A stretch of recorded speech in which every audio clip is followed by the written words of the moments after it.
আসসালামু আলাইকুম। আবারও সবার মাঝে হাজির হলাম রান্নাঘরের অতি প্রয়োজনীয় 10টি টিপস নিয়ে। আশা করি ভিডিওটি শেষ পর্যন্ত সাথেই থাকবেন। আমরা প্রায়শই দেখতে পাই রান্নাঘরে মাকড়সার উৎপাত বেড়ে যায়। সেক্ষেত্রে আমরা যদি কিছুটা কাগজ পুড়ে তার দুয়াটা দরজা জানালা বন্ধ করে রান্নাঘরে কিছুক্ষণ রাখতে পারি, তাহলে অনেকাংশেই মাকড়সার উৎপাত কমে যাবে। যে সবজি কাটলে হাতে কালচে দাগ হয়ে যায়, সেক্ষেত্রে কাটার আগেই যদি কিছুটা সরিষার তেল মাখিয়ে সবজি কাটা শুরু করি, তাহলে দেখা যাবে কালচে দাগ আর হবে না।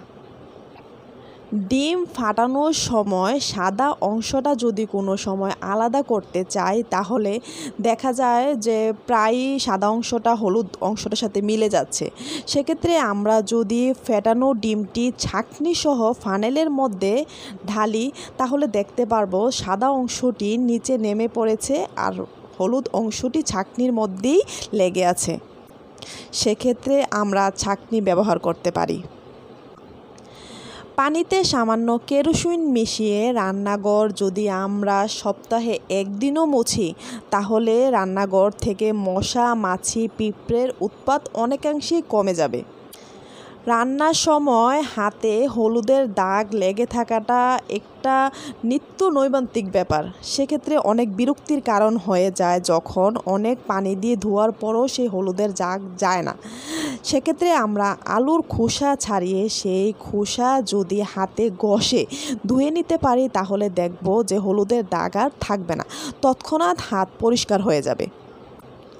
ফ্রিজ বারে বারে খুললে বাহিরের বাতাস ফ্রিজে ঢুকে খাবার নষ্ট করে ফেলে, আবার বিদ্যুৎ বিলও বেশি হয়। সেক্ষেত্রে চেষ্টা করতে হবে যেন একেবারেই আমরা ফ্রিজ থেকে যা যা লাগে তা নামিয়ে রাখতে পারি, এবং কি কাজ শেষ হওয়ার পর আবার ফ্রিজে একবার খুলেই তা রেখে দিতে পারি।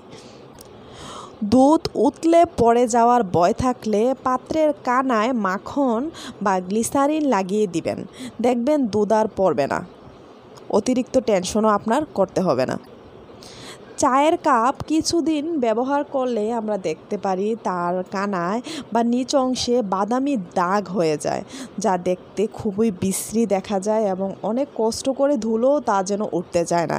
সেক্ষেত্রে আমরা যদি একটু টিপস খাটিয়ে সামান্য লবণ দিয়ে ঘষি, তাহলে দেখতে পারবো খুব তাড়াতাড়ি চায়ের কাপ পরিষ্কার হয়ে যাচ্ছে।